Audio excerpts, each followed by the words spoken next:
رسوله الكريم. أما بعد فأعوذ بالله من الشيطان الرجيم. بسم الله الرحمن الرحيم.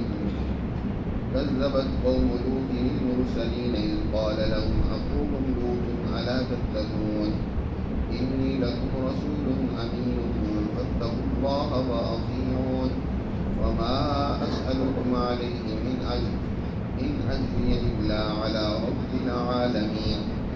أتأتون الذكران من العالمين وتذرون ما خلق لكم ربكم من أزواجكم بل أنتم قوم عادون. قالوا لئن لم تنته يا لوط لتكونن من المخرجين. قال إني لعملكم من القالين رب نجني وأهلي مما يعملون. فنجيناه وأهله أجمعين إلا عجوزا في الغابرين. ثم دمرنا الآخرين وأمطرنا عليهم مطرا فساء مطر المنذرين. إن في ذلك لآية وما كان أكثرهم مؤمنين وإن ربك لهو العزيز الرحيم. صدق اللہ العظیم. سورۃ الشعراء میں مذکور واقعات میں سے یہ چھٹا واقعہ ہے اور سیدنا حضرت لوط علیہ السلام کی اس وجود کا ذکر ہے جو قوم عمورہ اور قوم سمود کی تربیت و اصلاح کے لیے انہوں نے کی تھی. حضرت لوط علیہ السلام حضرت ابراہیم علیہ السلام کے بھتیجے اور ہاران کے بیٹے. اوور میں جب حضرت ابراہیم علیہ السلام نے اللہ کی توحید اور اللہ کی وحدانیت اور اس وقت کے دین اسلام کی دعوت کا آغاز کیا تو حضرت ابراہیم علیہ السلام پر ایمان لانے والوں میں سے حضرت لوط علیہ السلام بھی تھے. اور جب حضرت لوط علیہ السلام نے ہجرت کی تو ان کے ساتھ جب حضرت ابراہیم نے ہجرت کی تو لوط علیہ السلام کے ساتھ بعد میں اللہ سبحانہ و تعالی نے لوط علیہ السلام کو کی نبوت کے مقام پر سرفراز فرمایا اور ایک قوم کی اصلاح اور ان کی رہنمائی اور تربیت کے لیے حضرت ابراہیم علیہ السلام نے ان کو مبعوث بھیجا. یہ قوم جن کی اصلاح کے لیے حضرت لوط علیہ السلام مقرر ہوئے یہ دریائے مردن کی جنوبی سمت میں یہ قوم آباد تھی اور یہ فلسطین کا وہ علاقہ ہے جو انتہائی سرسبز و شاداب ہے. آج کل یہ بحر مردار کے اندر اس کے زیر نظر آیا ہوا ہے اور اس قوم کا زمانہ 2300 قبل مسیح سے لے کر 1900 قبل مسیح تک کا ہے اور یہی وہ دور ہے جو حضرت ابراہیم علیہ السلام کی بعثت کا دور ہے. جس قوم کی طرف لوط علیہ السلام مبعوث ہوئے ہیں اس قوم کی دیگر خرابیوں میں سے جو عام ترین اور بڑی خرابی تھی جس کا قرآن نے متعدد مقام پر ذکر کی ہے وہ یہ کہ یہ قوم ایک بہت بڑے مرض میں مبتلا ہو گئی تھی. وہ امرد پرستی کا مرض تھا, خواہش پرستی کا مرض تھا. قوموں کے اندر جو مختلف امراض پیدا ہو جاتی ہیں ان میں سے ایک بہت بڑا مرض جنسی خواہش کا ہے. اپنی جنسی تسکین کے لیے محض اپنے پانی کو بہانے کے لیے فطرت کے راستوں کو بھی توڑنا جب کسی قوم کا وتیرہ بن گیا تو یہ بہت بڑی اس قوم کے زوال اور تباہی و بربادی کی نشانی ہوتی ہے. فطرت کا طریقہ تو یہ ہے جو قدرت نے انسانوں کے لیے بنایا ہے کہ اللہ نے مرد کے لیے اس کی جنسی تسکین کے طور پر عورت کو پیدا کیا. اب عورت کے ذریعے سے ایک قانون کے اندر رہتے ہوئے وہ اپنی خواہش کو اعتدال کے ساتھ پورا کر سکتا ہے اور اس میں بھی محض پانی کا بہانا مقصود نہیں ہوتا، بلکہ آگے نسل انسانیت کو بڑھانا مقصود ہوتا ہے۔ لیکن جب انسان خواہش پرست ہو جاتا ہے تو فطرت کے تقاضوں کو توڑ کر عورتوں سے نہیں بلکہ اپنی ابنائے جنس مردوں سے بھی خواہش پورا کرنا شروع کر دیتا ہے۔ آج کل کی بعض یورپین قومیں وہ اس مرض میں مبتلا ہیں، اس وقت یہ قوم بھی اس بیماری میں اتنی مبتلا ہوگی کہ جو فطرت کا طریقہ اور اصول تھا اس کو چھوڑ کر قرآن نے یہاں پر بھی واضح طور پر ذکر کیا ہے کہ یہ اتأتون الذکران من العالمین وتذرون ما خلق لكم ربكم من ازواجکم بل انتم قوم عادون۔ لوط علیہ السلام کو وعظ و نصیحت اور دعوت کو ذکر کیا ہے، تمہارا عجیب حال ہے کہ اتأتون الذکران من العالمین، تم دنیا جہاں کے جو فطرت کے اصول ہیں ان کو توڑ کر مردوں سے اپنی خواہش پوری کرتے، اور وَتَذَرُونَ مَا خَلَقَ لَكُمْ رَبُّكُمْ مِنْ أَزْوَاجِكُمْ، جو تمہاری بیویاں اللہ نے پیدا کی ہیں ان کو تم نے چھوڑ رکھا ہے، ان کے حقوق ادا ہی نہیں کرتے۔ بل انتم قوم عادون، بڑے تم حد سے تجاوز کرنے والے لوگ۔ اس واقعے کا بھی آغاز اللہ نے اسی عنوان سے کیا ہے جس عنوان سے اس سے پہلے حضرت صالح علیہ السلام، حضرت ہود علیہ السلام، حضرت نوح علیہ السلام کے واقعات کا ذکر ہوا۔ فرمایا کذبت قوم لوط المرسلون، مرسلین، قوم لوط نے بھی رسولوں کو جھٹلایا۔ کہ میں نے پہلے ذکر کر دی ہے کہ مرسلین جمع کا لفظ یہاں استعمال کیا گیا، اگرچہ لوط علیہ السلام اکیلے اللہ کے رسول اس قوم کی طرف مبعوث ہوئے تھے، کیونکہ یہاں جمع کا لفظ اس لیے کہ تمام انبیاء کی دعوت ایک ہی دعوت ہوتی ہے، کسی ایک نبی اور پیغمبر کو بھی جھٹلانا در حقیقت تمام رسولوں کو جھٹلانا ہوتا ہے، تمام انبیاء کی دعوت کا انکار ہوتا ہے۔ ایک موسیٰ علیہ السلام کو ماننے والا وہ کہے میں موسیٰ علیہ السلام کو مانتا ہوں لیکن محمد رسول اللہ صلی اللہ علیہ وسلم کو تسلیم نہیں کرتا، تو وہ موسیٰ علیہ السلام کو بھی نہیں مانتا۔ یا ایک محمدی جناب رسول اللہ صلی اللہ علیہ وسلم کو ماننے والا یہ کہے کہ میں عیسیٰ علیہ السلام کو نہیں مانتا، موسیٰ علیہ السلام یا کسی اور پیغمبر کا وہ انکار کرے، تو وہ محمد رسول اللہ صلی اللہ علیہ وسلم کو بھی ماننے والا نہیں ہے۔ اس لیے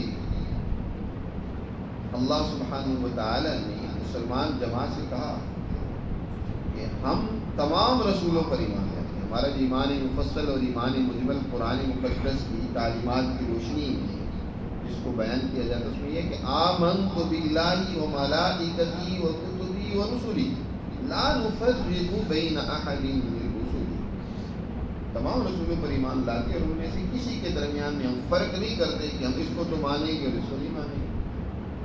تو لوط علیہ السلام کا انکار در حقیقت تمام انبیاء اور رسولوں کا انکار تھا، اس لیے قرآن مجید نے ذکر کیا کہ انہوں نے رسولوں کو جھٹلایا۔ کذبت قوم لوط المرسلین اذ قال لهم اخوهم لوط الا تتقون، جب ان سے ان کے بھائی لوط نے کہا، یا اخوهم سے مراد ہوئی اخوت وطنیہ، یہ ایک ہی وطن ہے، ایک ہی علاقے میں رہتے ہیں، جیسے اخوت دینی ہوتی ہے، دینی بھائی چارہ ہوتا ہے، اسی طرح اخوت وطنیہ بھی ہوتی ہے۔ تو لوط علیہ السلام ان کے وطنی بھائی ہیں، فرمایا تو ان کے وطنی بھائی لوط نے ان سے کہا ان کو سمجھاتے ہوئے، الا تتقون، کیا تم اللہ سے ڈرتے نہیں ہو؟ تمہیں خوف نہیں آتا اپنے مالک سے، اپنے رب سے جو تمہارا پروردگار ہے، جس نے تمہیں خلق کیا، تمہاری ضروریات پوری کر رہا ہے، تمہیں اب بھی دیکھتا ہے، تمہارے اعمال سے وہ بخوبی واقف ہے، اس سے نہیں ڈرتے؟ دیکھو انی لکم رسول امین، دیگر انبیاء کی طرح لوط علیہ السلام نے بھی اپنا کردار پیش کیا کہ دیکھو میری دیانت داری، امانت، صداقت تم پر روتے روشن کی طرح واضح ہے، تم جانتے ہو میں بے شک تمہاری طرف رسول ہوں، امین، امانت دار رسول ہوں، بد دیانت نہیں، لہذا اللہ سے ڈرو اور میری بات مانو، کیونکہ میں دنیا میں اللہ کی اتھارٹی، دنیا میں اللہ کی اتھارٹی وقت کا پیغمبر ہوتا ہے، اس لیے پیغمبر کی بات کو ماننا اللہ کی بات کو ماننا. جو پیغمبر کو جھٹلا دیتا ہے تو وہ در حقیقت اللہ کو جھٹلا رہا ہوتا ہے. اس لیے پیغمبر کہتے ہیں میری بات مانو، کیونکہ اس کی بات اللہ کی بات ہے، وہ اللہ کا نمائندہ ہوتا ہے اس دنیا میں. تو لوط علیہ السلام نے کہا اللہ سے ڈرو اور میری بات مانو، اور اس سارے یہ جو میں تم سے کہہ رہا ہوں کہ میری بات مانو، تو اس سے میرا مطلب کوئی تم سے کوئی دنیاوی مفاد حاصل کرنا نہیں ہے. میں کوئی مال و دولت تم سے لینا چاہتا ہوں، کوئی عہدہ چاہتا ہوں، نہیں. میں اس ساری تمہاری تعلیم و تربیت کا اجر اپنے رب العالمین سے چاہتا ہوں. میں تمہاری رہنمائی کرنا چاہتا ہوں، تمہیں تعلیم دینا چاہتا ہوں، تمہیں با اخلاق اور اعلیٰ انسان بنانا چاہتا ہوں. وما اسألکم علیہ من اجر، اس پر میں کوئی بھی معاوضہ اور اجر تم سے نہیں مانگتا. انبیاء علیہ السلام انسانیت کو تعلیم دیتے ہیں، کوئی اس میں ان کا مفاد نہیں ہوتا. تو قوموں کے جو مخلص لیڈر ہوتے ہیں ان کی ذمہ داری ہوتی ہے کہ بغیر کسی مفاد کے وہ اپنی قوم کو تربیت یافتہ تعلیم یافتہ بنائیں. یہ نہیں ہے کہ قوم سے تعلیم کے نام پر پیسے بٹورے، دولت بنائیں، اس کے نام پر وہ ڈھیروں دولت کے انبار لگائیں. تو کاروبار بڑا بہترین کاروبار تعلیم، اس کے ذریعے سے نہ معلوم کتنی دولت بنائی جا رہی ہے، اکٹھی کی جا رہی ہے. اب اسی وجہ سے کہ جتنا سرمایہ دار ہے اب اس نے اور کاموں میں تو اپنا سرمایہ لگایا ہوا تھا، حکومت میں بھی زیادہ تر بھی سرمایہ دار ہے. تو اب اس نے گورنمنٹ کی جو یونیورسٹیاں اور ادارے تھے ان کو بھی پرائیویٹ کرنا شروع کر دیا، اور خریدار بھی وہ خود ہی ہوتے ہیں، اور پھر وہ خرید کر کے اس کو کمرشل بنا کر اس کو کاروباری نقطۂ نظر سے اس کو چلاتے ہیں، فیسیں وصول کرتے ہیں. ایک بیچارہ غریب آدمی جس سے اپنے گھر کے اخراجات پورے نہیں ہوتے، روٹی پانی اس کے پورا نہیں ہوتا، تو وہ اپنے بچے کو تعلیم کہاں دلوا سکے. اسی لیے تو 40% بھی آپ کی قوم میں تعلیم نہیں ہے. قوم میں جہالت پیدا ہوتی جا رہی ہے. تو جب جس قوم میں جہالت پیدا ہو جائے تو اس قوم کی ترقی آپ کہاں سے تصور کر سکتے ہیں. تو اللہ کے پیغمبر کہتے ہیں وما اسألکم علیہ من اجر ان اجری الا علی رب العالمین، میرا اجر تو رب العالمین کے ذمہ. اب ان کی اس خرابی کا تذکرہ کیا جس کا میں نے پہلے بیان کیا ہے کہ وہ کہتے ہیں حضرت لوط علیہ السلام اتأتون الذکران من العالمین، تمہارا حال عجیب ہے کہ تم مردوں کے اوپر جا پڑتے ہو. اتأتون الذکران من العالمین، تم نے یہ بدخصلتی بد کرداری اختیار کر رکھی ہے کہ عالمین دنیا کی دوسری قوموں میں یہ خرابی نہیں ہے. دنیا کی باقی قوموں میں سے تم نے ہی یہ بد عملی اختیار کر رکھی ہے، حالانکہ کسی اور قوم میں یہ مرض نہیں ہے، کیونکہ یہ فطرت کے خلاف ہے. جو منافی فطرت ہوتا ہے وہ امراض یا وہ خرابیاں علاقائی ہوتی ہیں. فطرت کی باتیں ہر ایک جگہ پر ایک جیسی ہوتی ہیں. جیسے یہ اخلاق جو انسانی فطرت کے ہیں، طہارت ہے، سماحت ہے، یہ فطرتی اخلاق ہے. پاکیزگی طہارت اس کی کامل صورت تو وہی ہے جو نبی کریم صلی اللہ علیہ وسلم نے بیان فرمائی ہے. لیکن طہارت اور پاکیزگی دنیا کی ہر قوم پسند کرتی ہے. ان کے ہاں پاکیزگی کا طریقہ چاہے کوئی بھی ہو، طہارت کا کوئی بھی طریقہ ہو، صاف ستھرا رہنا، نہانا دھونا، اچھا لباس پہننا، خوشبو لگانا، یہ چیزیں تو دنیا کی ہر قوم پسند کرتی ہے جی. لیکن اس کا کامل طریقہ طہارت اور صفائی کا نبی کریم صلی اللہ علیہ وسلم نے امت کو تعلیم فرمایا کہ کس طریقے سے تم نے پاک صاف رہنا ہے. اور لیکن وہ ہر قوم میں طہارت موجود ہے، ہر قوم میں عدل اور عدالت کا خلق پسند کیا جاتا ہے. لیکن یہ جو مرض ہے من العالمین، دنیا جہان کی قوموں میں سے تم نے ہی یہ کیا خرابی اختیار کر رکھی ہے کہ اپنی خواہش کے لیے. عجیب بات ہے کہ وَتَذَرُونَ مَا خَلَقَ لَكُمْ، چھوڑ رکھا ہے تم نے جو تمہارے لیے تمہارے پروردگار نے تمہاری بیویاں پیدا کی ہیں ان کو چھوڑ رکھا ہے، اور امرت لواطت تم نے اپنا ایک وتیرہ بنا رکھا ہے. بل انتم قوم عادون، بلکہ تم ایک ایسی قوم ہو جو عادون حد سے بڑھ جانے والی ہو، تجاوز کرنے والی، اللہ کے قانون کو توڑنے والی۔ اب حضرت لوط علیہ السلام کی اس واعظ و نصیحت سے بجائے اپنی حالت درست کرنے، سنوارنے، اپنی غلطی پر نادم ہونے کی بجائے الٹا لوط علیہ السلام کو دھمکی لگا رہے ہیں اور کہتے ہیں لئن لم تنتہی یا لوط، اگر تو باز نہ ہے اے لوط لتکونن من المخرجین، یاد رکھو یقیناً جو ہے اس شہر سے نکال دیا جائے گا، جلاوطن کر دیا جائے گا، تجھے یہاں رہنے نہیں دیا جائے گا۔ اگر یہاں رہنا ہے تو اس طرح کی واضح و نصیحت ہمیں نہ کیا کر، لتکونن من المخرجین۔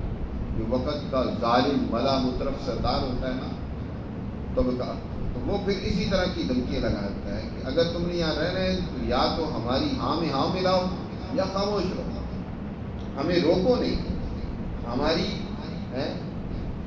باتوں میں رکاوٹ، ہمارے عمل میں رکاوٹ مت پیدا کرو، جو ہم چاہے کریں۔ لتکونن من المخرجین۔ حضرت لوط علیہ السلام نے فرمایا دیکھو جو تم خلاف فطرت کام کر رہے ہو اس کو دنیا کا کوئی بھی سمجھدار انسان پسند نہیں کرتا، میں کیسے پسند کر سکتا؟ قال انی لعملکم من القالین، قالین یعنی دنیا کی ہر فطرت پہ چلنے والے انسان وہ اس سے بیزار ہے، اس سے نفرت کرے گا، اس سے دور بھاگے۔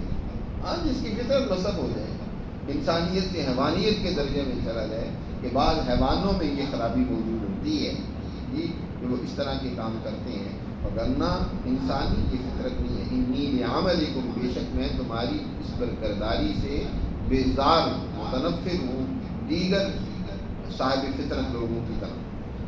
اور جب حضرت لوط علیہ السلام نے دیکھا کہ میری قوم سمجھنے والی نہیں ہے اور اب ان پر عذاب کا وقت قریب ہے، اللہ سے دعا کی اپنی نجات کی، کہا رب نجنی واہلی مما یعملون، اے میرے پروردگار مجھے اور میرے متعلقین کو نجات عطا فرما، مما یعملون اس سے جو یہ بد کرداری کر رہے ہیں، ان کے یہ غلط کام ہے، اس سے ہمیں بچا لیں، ہماری حفاظت کریں۔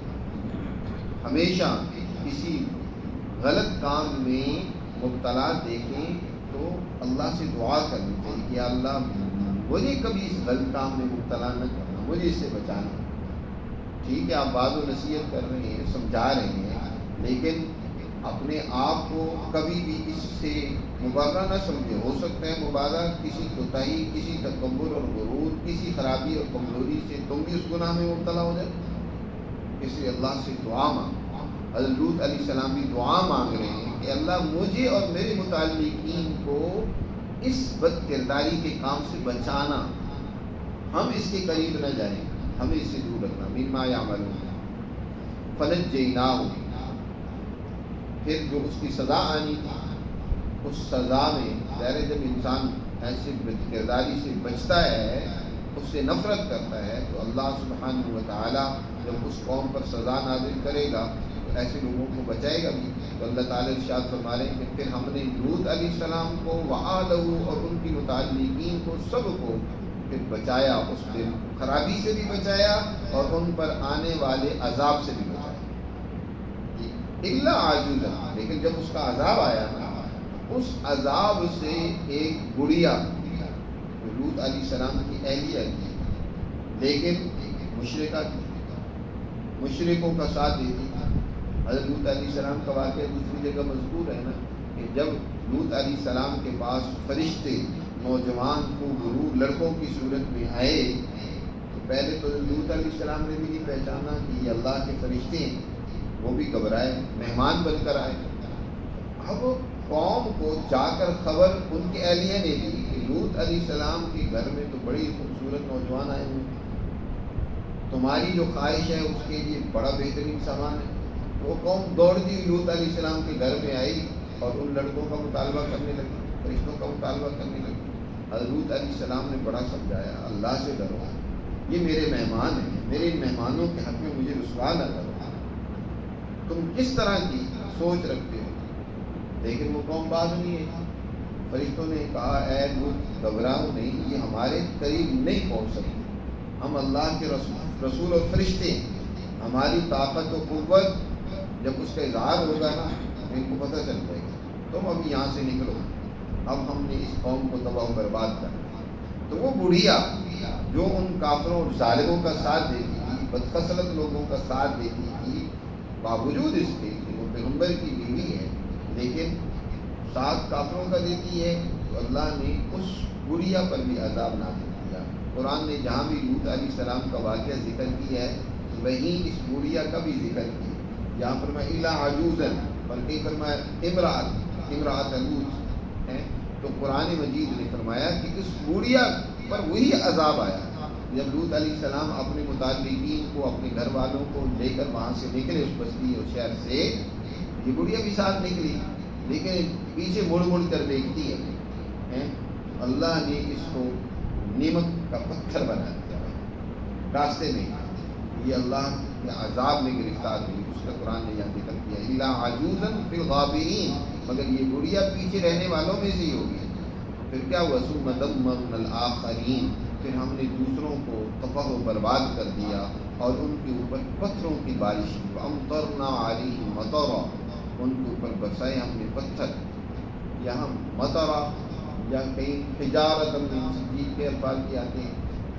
اس قوم پر اللہ کی طرف سے پتھر برسائے، اور بائبل میں ہے کہ اس طرح ہوا کہ جیسے گندک جو ہے نا، گندک کو آگ بڑی تیزی سے لگی ہے، تو گندک کے جیسے آگ لگے ہوئے ان کے اوپر گولے برسائے گئے، وہاں آتش فشاں پہاڑ قرب و جوار میں ہوگی، ان کے اندر لاوا بعض اوقات پکتا رہتا ہے نا، تو جب آگ لگتی ہے گندک بھی ان میں ہو نا، تو آگ لگتی ہے تو وہ بڑے دھماکے اور زوردار طریقے سے وہ پہاڑ پھٹتے ہیں، اور ان کے اندر یہ جو سلاجید وغیرہ تھی، یہ اندر سے وہ پتھر ہی ہوتے ہیں جو سیاہ ہو جاتے ہیں، اس آگ کی جلن سے، اس آگ کی تیزی سے پتھروں کو بھی جلا کر سیاہ کر دیا جاتا ہے۔ جب اللہ کی طرف سے وہ آتش فشاں پہاڑ پھٹتے ہیں، وہاں لاوا جب ابلتا ہے، تو اسی طرح وہاں آگ جو ہے وہ پہاڑوں میں لگی اور پتھر ٹوٹ ٹوٹ کر ان بستیوں پر گرے اور آگ بھی لگی۔ اس طریقے سے یہ قوم تباہ و برباد کر دی، اس کا قرآن نے یہاں ذکر کیا فساء مطر المنذرین، بس ڈرائے ہوئے کے اوپر جو پتھر برسائے گئے وہ بہت برے تھے، ان کی تباہی و بربادی کا سبب بنے۔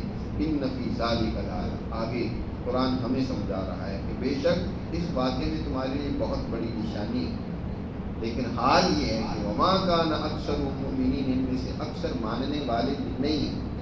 نبی کریم صلی اللہ علیہ وسلم پر بھی ایمان لانے والے اکثر نہیں تھے، اکثر انکار کرنے والے تھے، اور اسی طرح قیامت تک جو اکثر ہیں وہ مخالفین ہیں، نہ ماننے والے ہیں، انکار کرنے والے ہیں۔ تھوڑے ہی لوگ ہوں گے جو اللہ کی تعلیمات کو مانتے ہیں اور اس کے احکامات پر عمل کرتے ہیں۔ یاد رکھو وَإِنَّ رَبَّكَ لَهُوَ الْعَزِيزُ الرَّحِيمُ، بے شک تمہارا رب وہی عزیز الرحیم ہے، زبردست ہے، ظالموں اور فسادیوں کو سزا دیتا ہے، الرحیم جو ماننے والے ہیں چاہے تھوڑی ہوں ان پر بڑا مہربان ہے، ان پر مہربانی کرتا ہے اور انہیں اپنے عذاب سے بچا دیتا ہے۔ اللہ ہمیں سمجھ نصیب فرمائے اور ان انبیاء علیہ السلام کی تعلیمات پر عمل کی توفیق